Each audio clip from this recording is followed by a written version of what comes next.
basket to tie you at least. 3 points for May tonight. Easton comes out for him. Starting 5 is out there for Versailles. The same for Fort Loramie, except for Nathan Ratterman instead of Austin Siegel. Ratterman, a good 3-point shooter. And Fort Loramie's got all kinds of options now. They can go inside, they can hit a jumper. Oh, A.J. Arns with a block. Big play for A.J. Arns, having a tremendous game. 21 points, leads the way.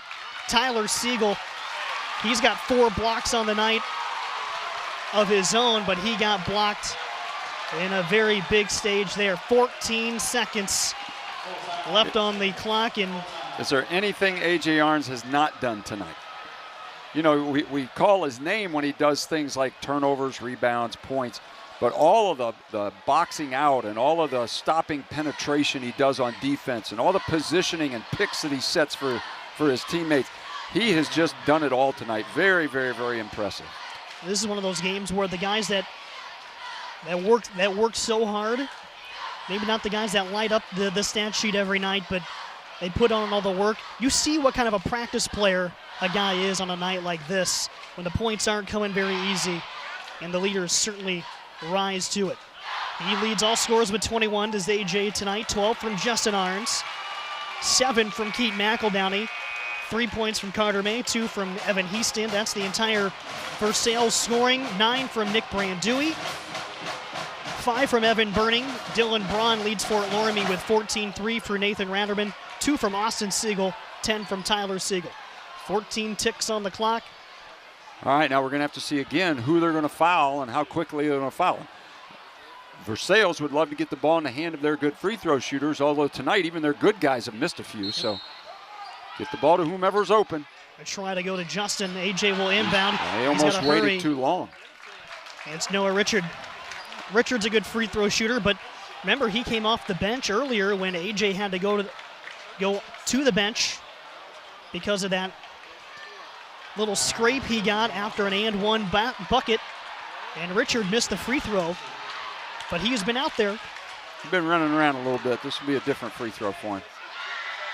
First one goes. That's a big one. His first points of the night. Yeah, that puts him up 3. Now this becomes the next big one, you know, because it's a 2-possession deal. You're just going to basically defend them but not foul them and let them score, then you get the ball back. Richard, no good. Rebounded by Siegel. Fort Loramie has 2 timeouts. They choose not to use them. Burning for 3. The tie!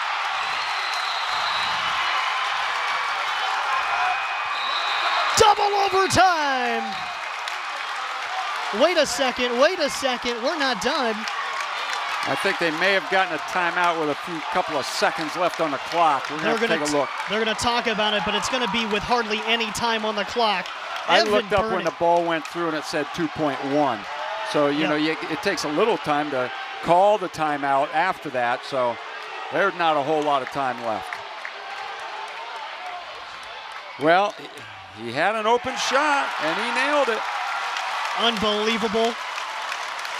End of the regulation period and at the end of overtime number 1.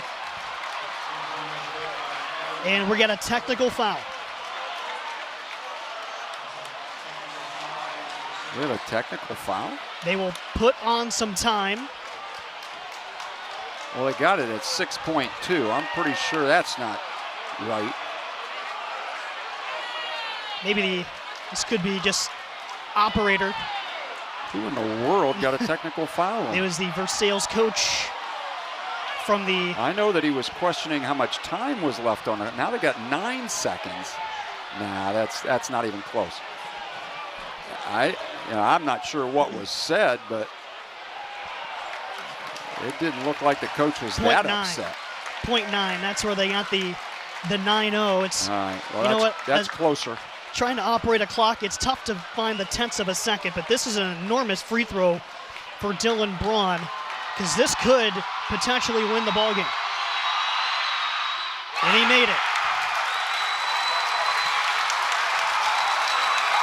Unbelievable.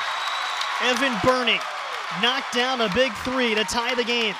And a Versailles technical foul because they have no timeouts left in the overtime period. So that is a technical foul on Versailles. And with .9, the Tigers under a second away from their first defeat of the year.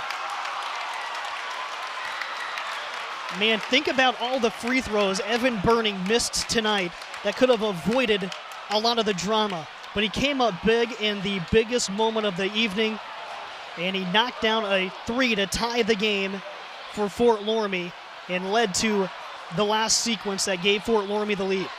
What I thought Fort Loramie did the best was in that final possession, they didn't panic. They didn't run down and just fire one up.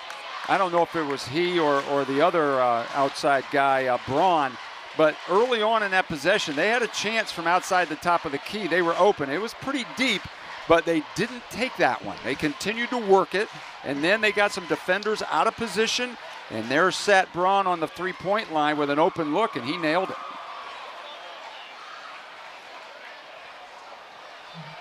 And we were a breath away from double overtime before that technical foul on the Versailles second-year head coach Travis Swank. Or at least somebody on the bench. It was a bench technical because it was two shots. They will have .9. They'd have to go for the steal because of possession. Loramie could inbound it for the win, and they do. The Fort Loramie Redskins march into Versailles, and they take down the Tigers and improve to 11-0. The Versailles is now 10-1. The top team in the state in Division 4 knocks off the number 3 seed in Division 3.